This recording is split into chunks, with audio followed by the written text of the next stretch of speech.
Months ago, I was told by someone I believed to be a social media manager that I needed to be less vulnerable and open as an effort to do my best as to not tarnish my personal brand. Upon hearing this advice, I reached a stalemate. A stalemate between my need to speak in an authentic nature and my fear of the perceived consequence of bearing my soul that I was all of a sudden made to be aware of. This perceived consequence started to conjure within me a specific discomposure. As of then, fear remained a predetermined emotion at any thought of speaking. Every time it bubbled up, it engulfed my senses in a prickly paralysis. The prevailing emotion in this specifically agitating sense of paralysis was always shame. A shame that subtly indicated that who I truly was never going to be good enough. Not good enough to the degree that I should fear it, that I should resent it enough to erase it from my being. This shame existed to always remind me that it was never in my interest or benefit to be myself.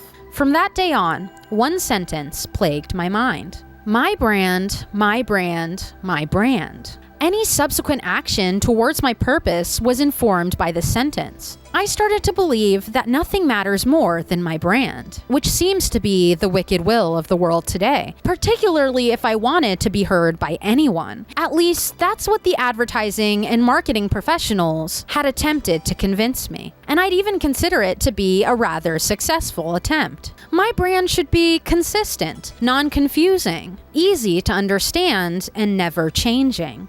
It should always prioritize boundaries and even stretches of the truth. My goal should never be sincerity or authentic expression, but rather to assert a passive authority and become as flavorlessly recognizable as possible. It led me to wonder, why can't my brand be vulnerable? Is vulnerability somehow the enemy of personal branding? Do we truly live in a world where everyone wants you to be relatable, but only in a way that's palatable and easily digestible? Am I doomed to perform relatability in a way that doesn't scare them or make them too aware of their own neurosis? It made me wonder if I should simply just submit to this expectation in order to make this all easier. The consequence being never impacting the world in any notable sense, only for the sake of career security? The realizing of this security demands the sanitization of the sometimes uncomfortable realities of being human in order to become and remain marketable and therefore safe.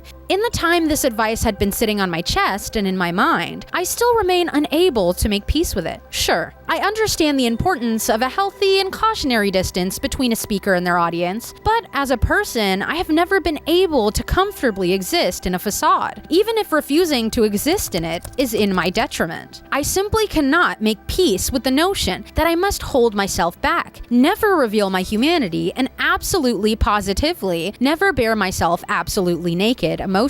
In truth, it feels wrong. I've always resented this highly impersonal manner of communicating our ideas and most candid thoughts. Why pretend? Why hold back? Why entertain the charade that I am not human, to have the admiration or trust of other humans? Why must I be packaged into a pristine, simple, and digestible commodity for the masses? All these questions have been swirling through my head after the advice I was given months ago now, by a social media manager who I wasn't even sure had any clients in the first place. The obvious absurdity of taking this person's advice to heart should have made me dismiss it altogether, but I've also never been the type that could easily dismiss. As a symptom of my own temperament, it festered.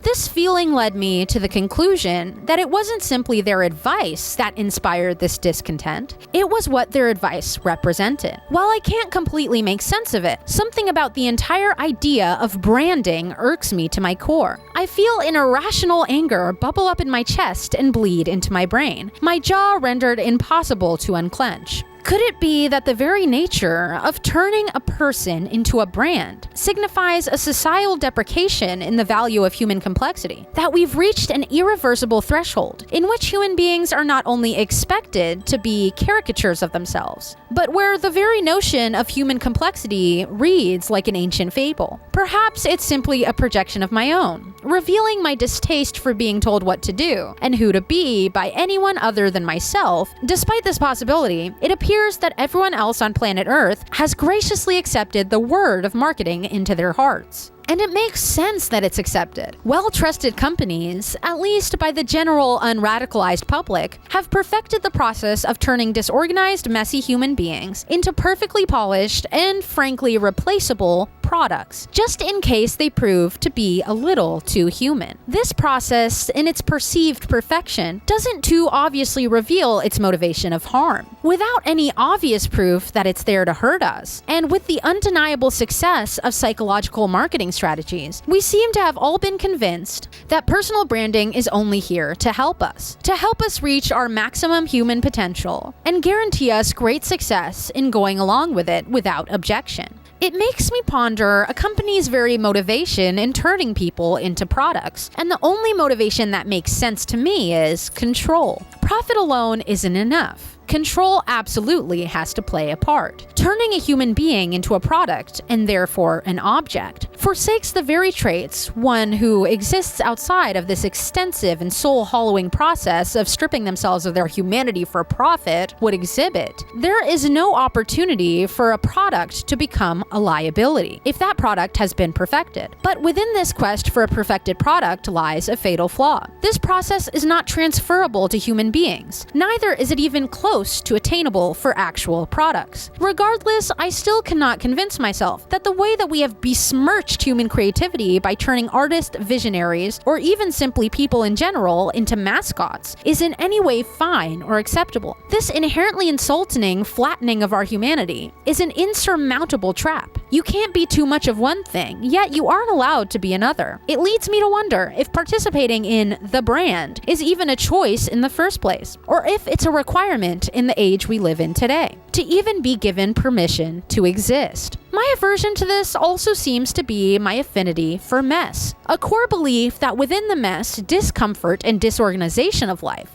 we find the most beauty. I like to think that every human being has this innate ability to see true and undeniable beauty in disorganization, or at least I like to hope they can. It's possible that this hope is the main irritant in the entire equation. The hope that all of humanity hasn't yet willingly stumbled into a specific box made for them, with a genuine belief that they belong there. And this hope just may exist in naivete. People obviously prefer the boxes we put each other in, no matter the consequence it provides humanity, or the suffering we put one another through in the process. Our selfish need to make life more understandable, so the crevices of our brains don't expand and therefore implode, encourages us to cage each other in the expectation that we should be living our lives only in the benefit of perfectly understanding each other. Perfectly understanding one another leaves no room for discomfort. It doesn't force us to reckon with inconvenience. It doesn't encourage us to search for more. It doesn't beg us to revel in the beauty of our own mess and the mess built in to each and everyone else. It bribes us with the guarantee of spotless success to abandon our imperfectly constructed humanity for poor imitation. It preys upon our core human desire, the desire to be understood, just as it preys on our largest collective fear,